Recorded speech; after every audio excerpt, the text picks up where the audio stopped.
Hello and welcome to my channel, I Win to Lose Gaming. If you're free to play or a low spending player, then you really need to consider the Blackcliff Pole while it's still in the shop.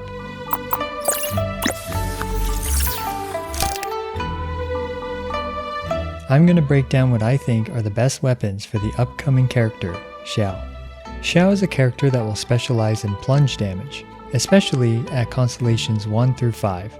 Knowing this, we want to maximize his plunge damage during his burst. Let's start with the Primordial Jade Winged Spear, which seems to be clearly designed for Xiao's rapid attacks and playstyle. The Primordial Jade Spear adds attack percent every time you hit an enemy, with a cooldown of 0.3 seconds and up to 7 stacks. At 7 stacks, you gain 12% all damage bonus and 22.4% attack boost. We'll use the Primordial Jade at Refinement 1 and 7 stacks as our baseline weapon for this analysis. In other words, all other weapons will be compared to the Primordial Jade Spear at 7 stacks. As always, these are damage maximized numbers for a specific weapon and character combination. Also, this will assume Xiao is at level 90 and his weapon is also at level 90. Xiao will be at Constellation 0 with level 9 skills across the board, and with his burst up. The plunge combo is likely to be Xiao's best option at Constellation 0 for damage. The way it works is you jump, plunge, normal attack cancel the recovery animation, and then jump cancel the normal attack. And then you just repeat this process. This number here, the plunge damage, is for how much damage Xiao's plunge does when it slams onto the ground. This larger number, the plunge combo, is for if the whole combo connects with an enemy, which includes the normal attack, the plunging hitbox, and the plunges slams hitbox. I do think that the plunge combo won't be too practical to reliably hit an enemy with all the hits, except for probably large immobile enemies like many of the bosses. For whales out there, or for those lucky enough to have it, the Primordial Jade Spear at 7 stacks is looking to be one of the best weapons for Xiao. Refining it to Refinement 5 will provide a substantial overall, roughly 19% boost to his plunge damage in comparison to a Refinement 1 Primordial Jade. Let's move on to a more interesting weapon choice, and that is the Blackcliff Pole.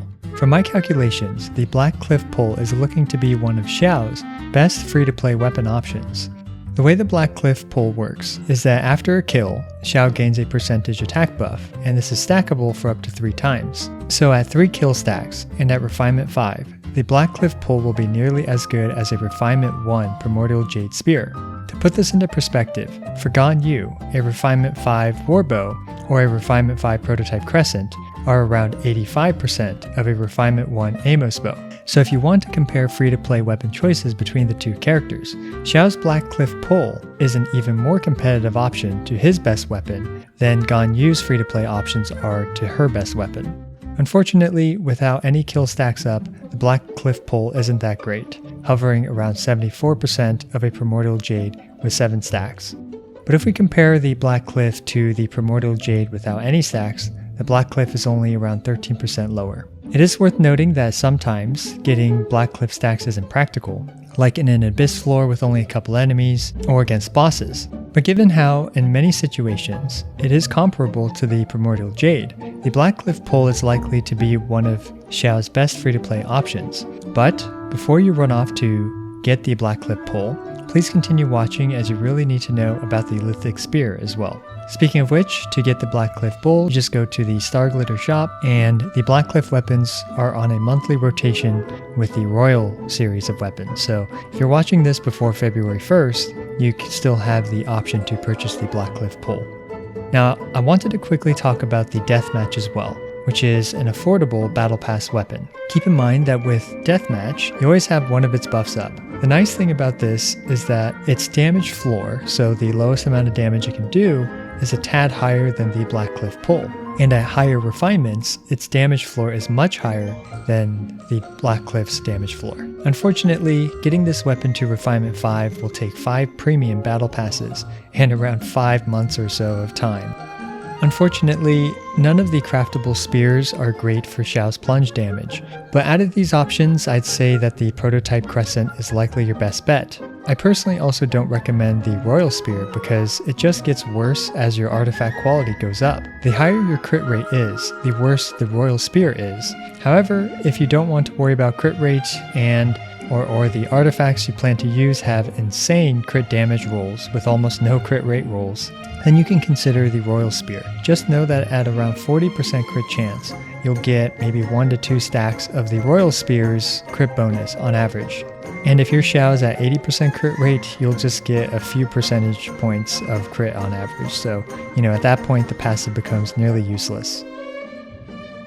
Now, as I mentioned earlier, before you decide to get the Blackcliff Pole, you need to know about the data mined Lithic Spear. Unfortunately, we have no idea when, how, or even if this weapon is for sure coming, and we also don't know how accurate the information is on this spear. But if everything holds true to Honey Hunter's data mined information, it will be one of the best 4-star weapons for Xiao. The way the weapon works is that for every character from Li Yue on your current party, the Lithic Spear will boost Xiao's attack and crit rate.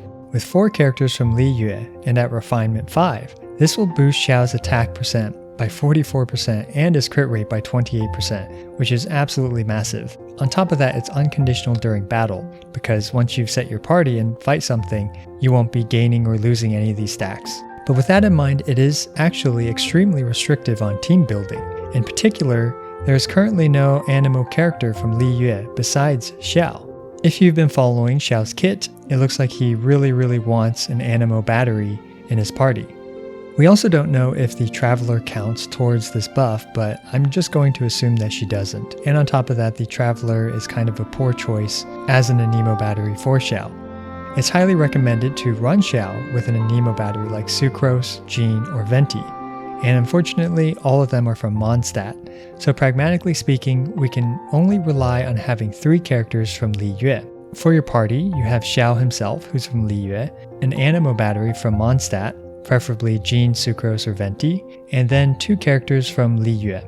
For those 2 characters, Zhongli and Qiqi stand out to me as they're really able to help Xiao with many of his weaknesses, being able to protect him or heal him, and also Ganyu stands out to me as well due to how strong of a DPS character she is, so when Xiao's burst is down, Ganyu can start filling in the gap. But of course there are many other good options as well from Li Yue. Now I did want to quickly talk about the upcoming Staff of Homa. Similar to the Lithic Spear, it's not released yet, and also the stats on it may be subject to change. The Staff of Homa looks like it'll be a good option for Xiao. With less than 50% HP, it's competitive to an equally refined Jade Spear with 7 stacks. Keep in mind though that keeping Xiao at less than 50% HP for the Staff of Homa's additional attack buff is probably not recommended in most situations. And you may also be wondering if HP percent substat rolls increase Xiao's damage by more than any offensive stats like attack percent or crit, but unfortunately, even at Refinement 5, the HP scaling damage will never outweigh the benefits of an offensive substat roll. However, now HP rolls won't feel as useless as before, which is very nice. So if you want to know what I'll be doing, I'm going to go with the Blackcliff Pole, and I've already leveled it to level 90 in preparation for Xiao. If you do want to eventually refine 5 the Blackcliff Pole, and you're watching this prior to February 1st, then you can consider buying 2 or even 3 of them now. And then in March, when I'm assuming the Blackcliff series will come back again to the starglitter shop, you can buy the remaining Blackcliff Poles that you need to refine 5 it. So if you want my advice on what weapon to use for Xiao, here's what I have to say about that. Number 1, if you have the Primordial Jade Wing Spear, just use it. There's no question that it's going to be an amazing weapon for Xiao. 2, if you don't want to count on the Lithic Spear coming out, which is a weapon that hasn't even been announced yet, and if you have spare starglitter, then I recommend the Blackcliff Pole. 3, if you have a leveled up spear like the Prototype Crescent, Deathmatch, Skyward, Spine, etc., and don't like the idea of the Blackcliff Pole's downsides, and also don't mind waiting until potentially the Lithic Spear or other spears come out, then consider using whatever spear you already have until a better spear comes out. Number 4, if none of the above applies to you, then I guess just use whatever is your best spear. Like if it's a Favonius spear, then so be it. So there you go, this was my pre-release weapon analysis for Xiao. I'll be doing a non-weapon focused analysis as well, prior to his release. Also, be sure to check the comments section for any updates that I might provide in a pinned comment, such as if we know for sure if the Lithic Spear is coming, or if there are any mistakes I made that I felt like I needed to correct. Also, be sure to like, comment, subscribe, etc. Thanks for watching. I really appreciate every single one of you. This is I Win to Lose, signing out.